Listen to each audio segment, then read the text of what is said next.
Hey everyone, welcome to the class of Registration Act 1908 and I hope you are following each section which we are doing. Today we will start the Registration Act 1908. So start करते हैं. इस act का नाम होगा the registration act 1908 और extend पूरे भारत पर है इसका, जो कि हर सेक्शन में शॉर्ट टाइटल एक्सटेंड में ये होता है. और ये फोर्स में कब आया था? फोर्स में आया था ये 1 जनवरी 1909 को. तो ये डेट जो है एनफोर्स की डेट, ये प्रीलिम्स में पूछी जाती है मोस्टली. अब हम आते हैं डेफिनेशन क्लोज में.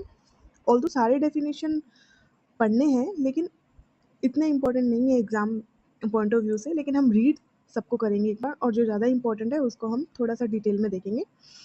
तो सबसे पहले दे रखा है 2(1) में एडिशन. एडिशन क्या होता है कि आपको कोई कैसे पहचाने कि आप कौन हो.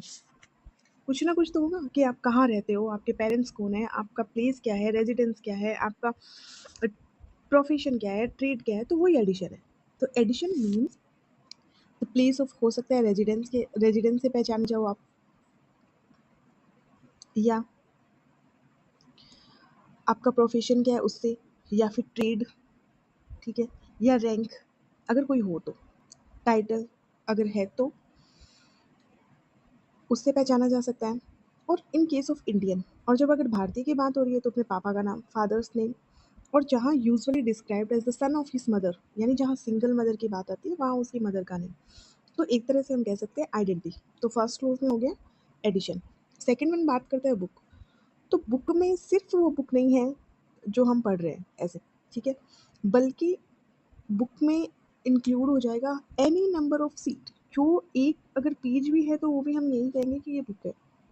हम बात कर रहे हैं रजिस्ट्रेशन एक्ट में जो टर्म्स यूज हुई है उनके रिगार्ड. तो अगर इस एक्ट में कहीं बुक आता है तो बुक का मतलब सिर्फ ये नहीं है कि पेजिनेटेड बुक है, एक एक पेज जो है वो भी बुक में इंक्लूड है. इसके साथ में अगर उसका कोई पोर्शन है तो वो भी बुक में इंक्लूड है. ओके, चलो नेक्स्ट देखते हैं डिस्ट्रिक्ट एंड सब डिस्ट्रिक्ट.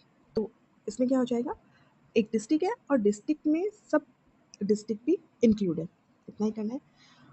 4 में है डिस्ट्रिक्ट कोड. डिस्ट्रिक्ट कोड में क्या इंक्लूड है? ऑर्डिनरी ओरिजिनल ज्यूरिडिक्शन रखने वाला हाई कोर्ट इंक्लूड है. ओके, अब आ जाता है फिफ्थ डेफिनेशन. इंपॉर्टेंट है ये, एंडोर्समेंट यानी प्रस्तावना. एंडोर्समेंट क्या होता है? एक क्या प्रूफ होगा कि हमने किसी डॉक्यूमेंट को रजिस्टर करवा दिया. तो इसमें क्या होता है, जब हम रजिस्ट्रेशन करवाते हैं तो रजिस्ट्रेशन जो ऑफिसर होता है वो हमें एक रिसिप्ट देता है.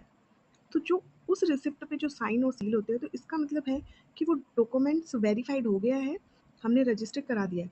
तो वो एंडोर्समेंट ये होता है. जैसे कि हम किसी मॉल में जाते हैं या हैंडलूम में जाते हैं, नेशनल हैंडलूम में जाते हैं, बाहर आते टाइम हमें एक जो बिल होता है उस पर गार्ड एक सील लगा देता है. तो इसका मतलब उसने सील लगा दिया, नहीं उसने वेरीफाइड कर दिया, एंडोर्स कर दिया, तो उसको बोलते हैं एंडोर्स. तो एंडोर्स में क्या आ जाएगा, endorse include and apply to entry. एक एंट्री होती है राइटिंग में by a registering officer. Register officer एक एंट्री करता है, जैसे वो स्लिप हो सकती है, ठीक है, और कोई भी डॉक्यूमेंट हो सकता है जो इस एक्ट में टेंडर किया होता है वो है. अब हम बात करते हैं next, most important, immovable property. देखिए 6 में तो है इमूवेबल प्रॉपर्टी और 9 में है मूवेबल प्रॉपर्टी, याद रखना है. अब बात करते हैं 6. इमूवेबल प्रॉपर्टी क्या होती है? स्थावर संपत्ति. तो इसकी डेफिनेशन और कहाँ दे रखी है? टीपीए में भी दे रखी है, लेकिन टीपीए में थोड़ा सा उसमें एग्जैक्ट डेफिनेशन नहीं दे रखी. उसमें ये बता रखा है कि जो standing timber, growing grass, crops and grass जो है वो इमूवेबल प्रॉपर्टी नहीं है. ये नहीं बता रखा कि इमूवेबल में है क्या, उन्हें बता दी कि ये तो इमूवेबल नहीं है, बाकी आप ढूंढो. तो अगर मेंस में क्वेश्चन आता है इमूवेबल का तो रजिस्ट्रेशन एक्ट प्लस टीपीए दोनों की मिला के हम डेफिनेशन लिख सकते हैं और आता है ये क्वेश्चन. तो इमूवेबल प्रॉपर्टी इंक्लूड्स लैंड, ठीक है, बिल्डिंग यानी कोई भी निर्माण, हेरिडिटरी अलाउंस जो आनुवंशिक भत्ते होते हैं वो भी आते हैं. तो इसमें क्वेश्चन इंक्लूड और एक्सक्लूड के आते रहते हैं प्रीलिम्स में. राइट्स टू वे यानी जो रास्ते का अधिकार है वो भी इमूवेबल प्रॉपर्टी में आएगा. लाइट का अधिकार है, प्रकाश का अगर, तो वो भी इमूवेबल प्रॉपर्टी में आएगा. फेरीज है, वेयर हाउस वगैरह की बात हो रही है. फिशरीज यानी मछलियों को पकड़ने का जो तालाब होता है वो भी इसी में आएगा। Any other benefit to arise out of a land, land से होने वाले कोई भी benefit. Thing attach to the earth, जो भूबद्ध चीज़ें हैं, भूमि से स्थायी रूप से जकड़ी हुई चीज़ें हैं, वो सब इसमें इमूवेबल प्रॉपर्टी में आ जाएगी। लेकिन इसमें स्टैंडिंग टिम्बर, ग्रोइंग क्रॉप्स और ग्रास इसमें नहीं आता। 6A में है इंडिया में, अभी सारे इंडिया की बात हो रही है क्योंकि जम्मू कश्मीर की वाला हटा दिया। हम बात करते हैं लीज। लीज में क्या होता है? पट्टा। टीपीएम में भी काफ़ी है इसके बारे में। तो इट इंक्लूड्स काउंटर पार्ट, यानी प्रतिलेख। कबूलियत, कबूलियत मुस्लिम लॉ में एक टर्म होती है, लीज पे देना को कबूलियत भी बोलते हैं।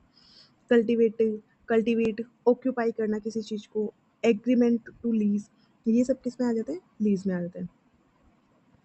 अब हम नेक्स्ट डेफिनेशन की तरफ चलते हैं, जो है 8, जो हम देख के भी सही कर सकते हैं। माइनर कौन होगा? माइनर वो पर्सन होगा जो मेजर नहीं है, ऑब्वियसली।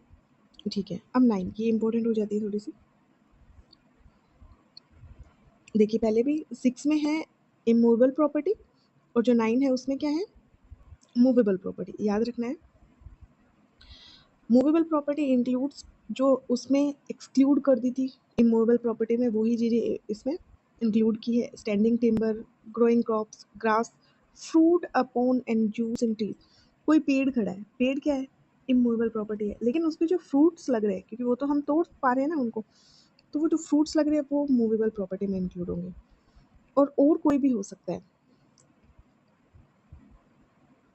इमूवेबल प्रॉपर्टी के अलावा जितने भी प्रॉपर्टी बचे वो सारी किस में आ जाएगी? मूवेबल प्रॉपर्टी में। लास्ट ये भी इंपॉर्टेंट है कि रिप्रेजेंटेटिव कौन होता है? तो रिप्रेजेंटेटिव होता है माइनर का गार्जियन। ठीक है, और कौन होता है इसमें? जो लुनेटिक और इडियट है उनके जो लीगल क्यूरेटर है और कमेटी है, ये सब भी इसमें इंक्लूड होंगे। तो गार्जियन हो गया माइनर के केस में, लुनेटिक और इडियट के केस में क्यूरेटर और कमेटी। तो ये सब भी किस में आ जाएंगे? रिप्रेजेंटेटिव में आ जाएंगे। आई होप आपको वीडियो अच्छा लगा होगा। अगर अच्छा लगा है तो लाइक, शेयर और सब्सक्राइब करें। मिलते हैं नेक्स्ट वीडियो में। Thank you so much.